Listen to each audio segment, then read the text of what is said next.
This is video 6 related to supplementary and complementary gene action. So in the previous class, we had discussed about the modifiers, which can bring about a change in the ratio of the phenotypes, unlike our conventional law of independent assortment leading to the phenotype or phenotypic ratio of 9:3 is to 3:1. Today we will be discussing about supplementary gene action, that is 9:3:4, and the complementary gene action 9:7.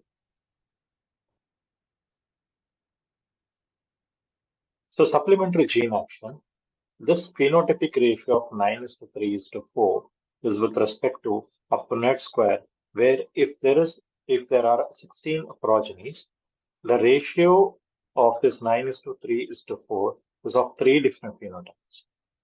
So the supplementary gene action is defined as the expression of the recessive alleles at one locus which masks both dominant and recessive alleles at another locus. However, a dominant allele of the other gene does not produce a phenotypic effect on its own. The example that we are going to consider today is the development of the agouti or the gray coat color in mice or the green color in maize.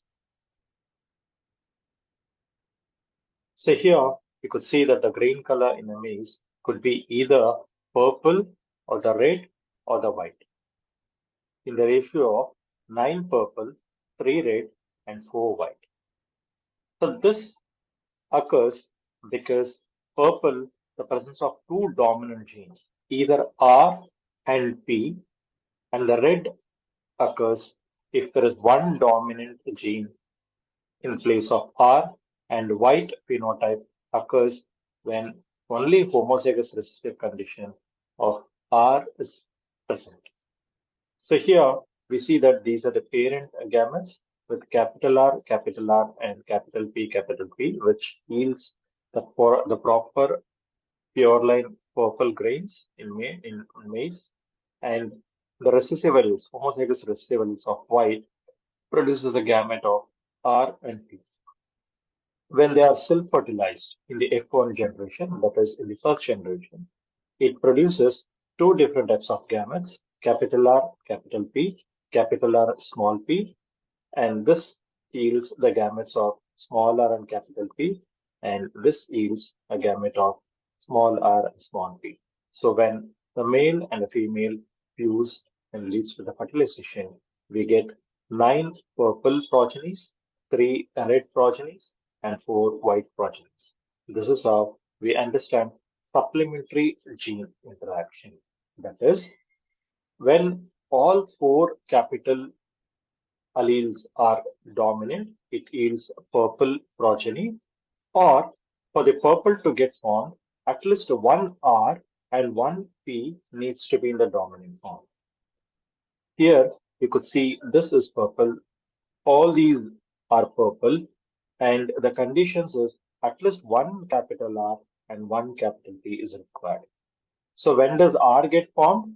When another set of allele, that is P, when it does not even have one single dominant allele, the red arises. And purple arises when there are both. So which means the intermediate color, that is purple, arises when both the dominant alleles are present together, which means it supplements. So both these dominant alleles supplements each other to form an intermediate called purple. And only when one single allele is present in the dominant state, it is red. And only when one single P allele is present in the dominant condition, it results in white. This is supplementary gene interaction.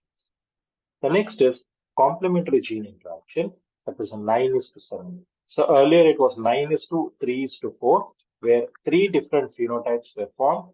Now it is only two different phenotypes. One phenotype would be 9 in number and the other one would be 7 in number. For this, we are going to take the example from your syllabus, Lathyrus odoratus, that is a flower color in sweet pea. So here you could see the parental flowers are white when it has capital C, and if the other one is small p and small p, that is homozygous recessive, it is white. And another one is like small c and small c, homozygous recessive. And when homozygous dominant P is present, it is white. So when both are homozygous in nature, it results in one single phenotype that is white.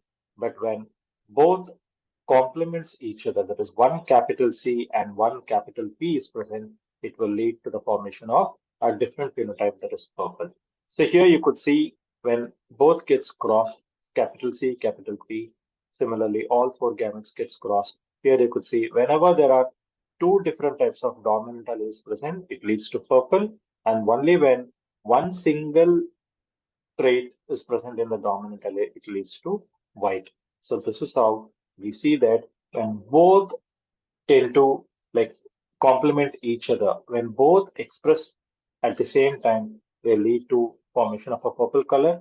And when one of the allele is homozygous recessive and at least one dominant allele is present on the other side, it leads to the formation of white phenotype. So that is how the flower color in sweet pea, Lathyrus odoratus, will eat two different types of phenotypes, one with 9 and the other one with 7.